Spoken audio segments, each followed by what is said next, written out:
We will learn plant tissues. Plant tissues can broadly be divided into two types. Okay, meristems, meristematic tissue, or it is known as meristems, meristematic tissue, and we can also divide it as permanent tissue. Now, in the previous video or the previous class, we have understood that what is the difference between meristematic tissue and permanent tissue. We understood that meristematic tissue are continuously dividing tissues. However, permanent tissues are not the continuously dividing tissues. They attain a state of G0 phase in the cell cycle if they are living tissue or they are dead tissue. They might be living or dead, but they have lost the capacity of division.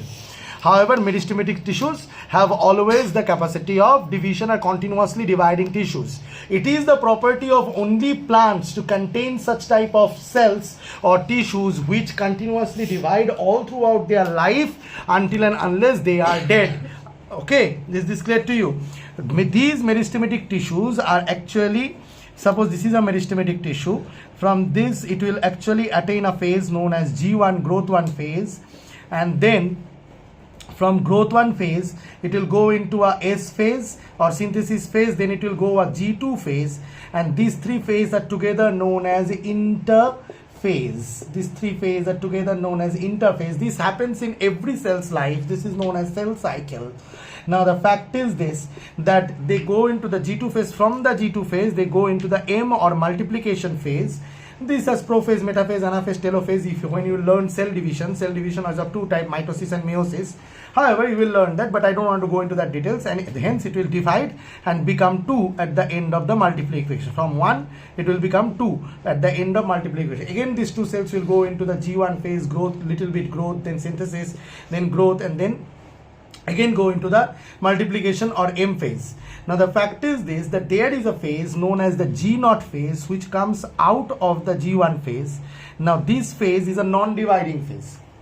This G0 phase is a non-dividing phase.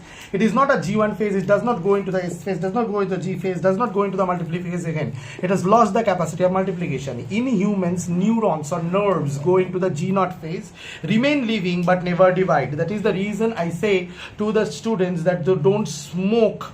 Okay, if you smoke, then your neurons might be dead, and once your neurons are dead, they will not be regenerated, because neurons never are in the cell cycle. They are in the G0 phase. In the G0 phase, if one cell dies, then it will never be recovered again.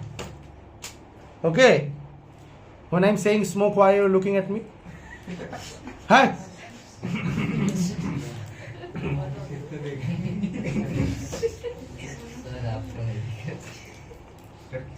I have never touched a cigarette in my life.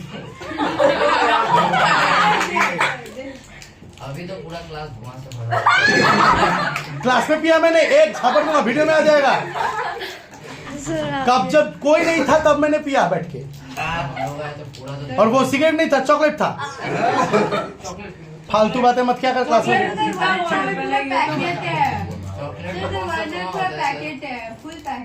कहाँ पे packet है? उधर खाली packet full वो प्रांजल रखा।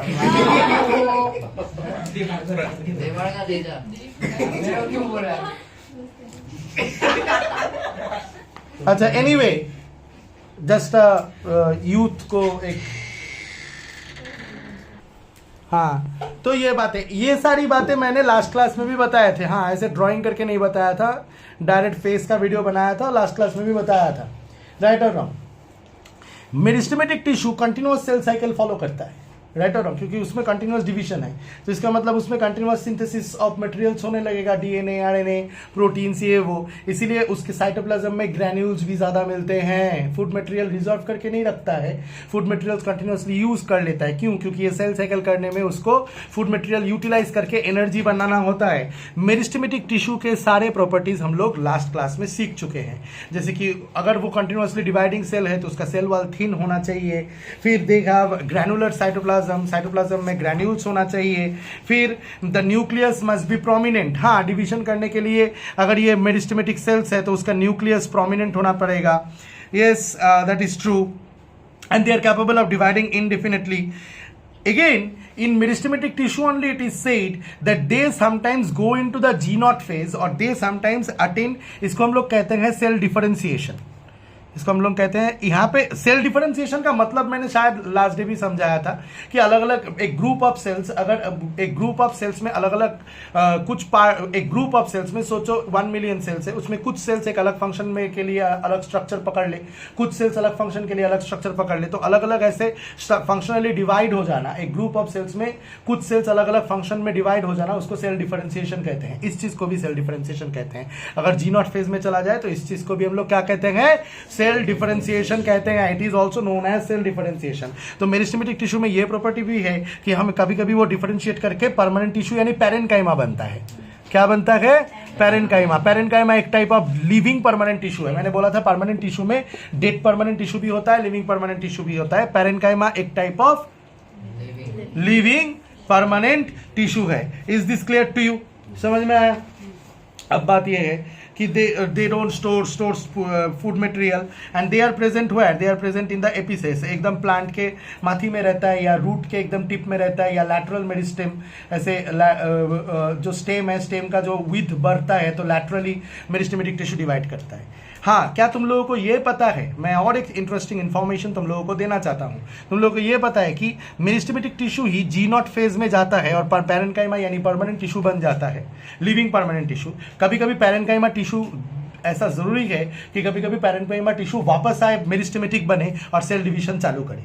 कभी कभी ऐसा भी होता है, कहीं पे ग्रोथ रुक गया हो और फिर वहां से ग्रोथ की जरूरत है तो प्लांट वहां से ग्रोथ करवा लेता है। तब क्या करेगा पैरेन्काइमा टिश्यू, क्योंकि लिविंग अवस्था में रहता है, डेड नहीं होता है। जैसे परमानेंट टिश्यू में बहुत सारे डिविजन्स हैं। परमानेंट टिश्यू के डिविजन्स अगर देखोगे तो सबसे पहले सिंपल परमानेंट टिश्यू मिलेगा, पैरेन्काइमा, कोलेन्काइमा, स्क्लेरेन्काइमा, जिसमें कोलेन्काइमा और स्क्लेरेन्काइमा डेड है। ठीक है, कोलेन्काइमा और स्क्लेरेन्काइमा, शायद कोलेन्काइमा नहीं, जिसमें स्क्लेरेन्काइमा डेड है, कोलेन्काइमा लिविंग है, पैरेन्काइमा लिविंग है। एनीवे, फिर भी पैरेन्काइमा कभी कभी वापस आता है। ठीक है, वापस आके क्या करता है, मेरिस्टेमेटिक टिश्यू बनता है। इस चीज को हम लोग कहते हैं रीडिफरेंशिएशन। क्या कहते हैं इसको? रीडिफरेंशिएशन। समझ में आया? तो ये डिफरेंशिएट करके पैरेन्काइमा बनता है। तो ये भी एक इन्फॉर्मेशन है। तो आई होप लास्ट डे के वीडियो के हिसाब से और आज जितना भी मैंने रिकैप करवाया, तुम लोगों का मेरिस्टेमेटिक टिश्यू बिल्कुल भी क्लियर हो जाना चाहिए। अब हिसाब ये है कि मेरिस्टेमेटिक टिश्यू कितने टाइप के होते हैं, आज वो मैं पढ़ाना चाह रहा था कि मेरिस्टेमेटिक रब करने का वो चीज। तो अब बात यह है कि मेरिस्टेमेटिक टिश्यू में 3 डिविजन्स होते हैं, apical meristem, lateral meristem, intercalary meristem. 3 divisions है, एपिकल मेरिस्टेम, लैटरल मेरिस्टेम और इंटरकैलरी मेरिस्टेम। ये कौन है, कहाँ रहता है?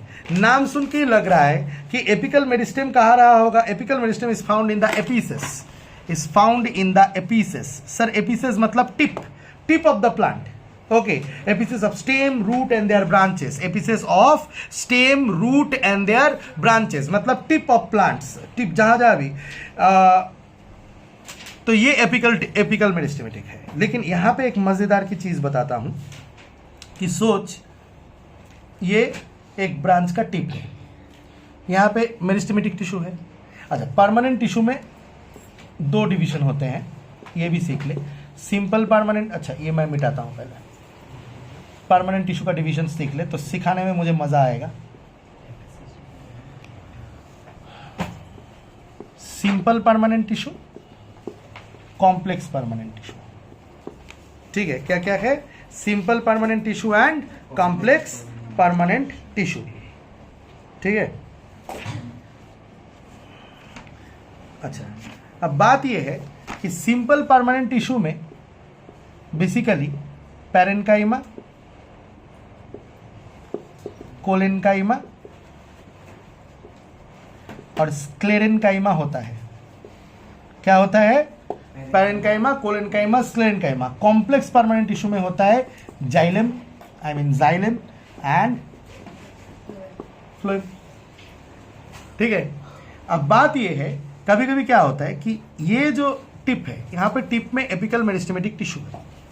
जब apical meristematic tissue continuously divide करता है, कंटिन्यूअसली डिवाइड करके उसका मेरिस्टेमेटिक टिश्यू डिवाइड करके प्लांट लंबा हो गया। अभी यहाँ पे मेरिस्टेमेटिक टिश्यू है, लेकिन यहाँ का जो मेरिस्टेमेटिक टिश्यू जो डिवाइड करके प्लांट को लंबा बना के यहाँ, तो अभी ये जो जगह है, दिस जगह करस्पॉन्ड्स टू दिस जगह है ना। यहाँ पे कौन से वाले टिश्यूज है? यहाँ पे पैरेन्काइमा है। Are you getting my point? मतलब क्या हुआ है कि the meristematic tissues after dividing and going up, the place which is left, okay, or the place which has from which it divided and went up or has moved above or moved ahead, in that place the meristematic tissues have differentiated, went into the G0 phase, have become permanent and simple permanent, that is parenchyma. Is this clear to you? Huh? अच्छा, the apical meristems और apical meristematic tissue को हम लोग कहते हैं primary primary permanent tissue. हाँ sir, नहीं, primary permanent नहीं, ये प्राइमरी परमानेंट टिश्यू में ये करता है, पैरेन्काइमा में डिवाइड करता है। सॉरी, एपिकल मेरिस्टेमेटिक, सॉरी गलत बोल दिया था। Apical meristematic is responsible increasing what of the plant? Apical meristematic tissue is responsible for increasing what of the plant?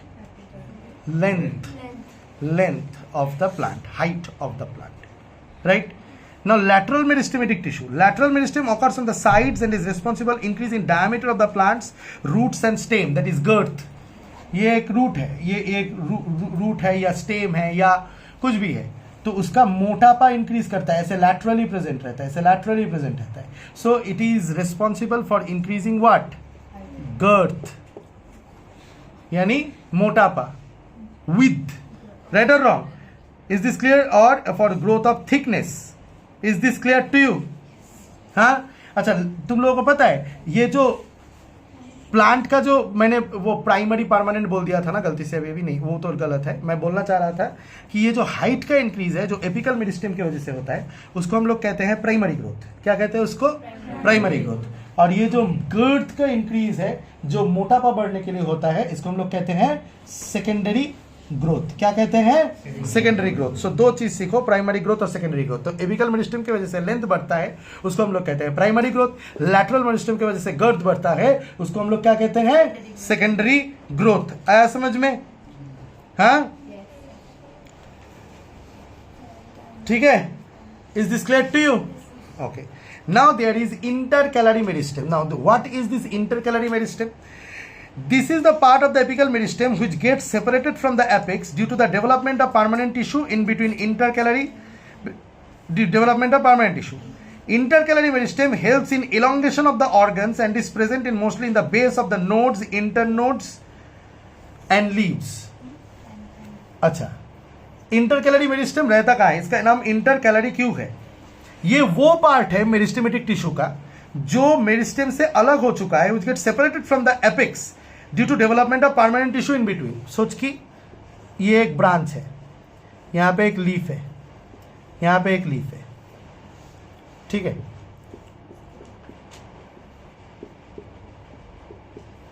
ठीक है, एक ब्रांच है, यहाँ से एक लीफ उठा है और यहाँ से एक लीफ उठा है और ये ब्रांच है।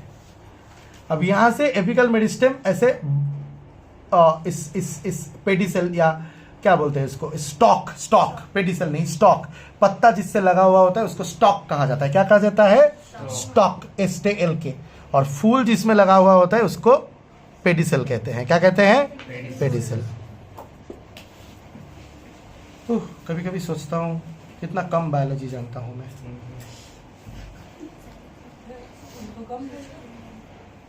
इसको ज्यादा बोलते हैं, स्टॉक को पेडिसल बोल रहा था, गलत सलत। अच्छा सुनो, क्या हुआ? वीडियो एक भी उल्टा पुल्टा आया ना, तुमको फेंक दूंगा ऊपर से। छोटी सी लड़की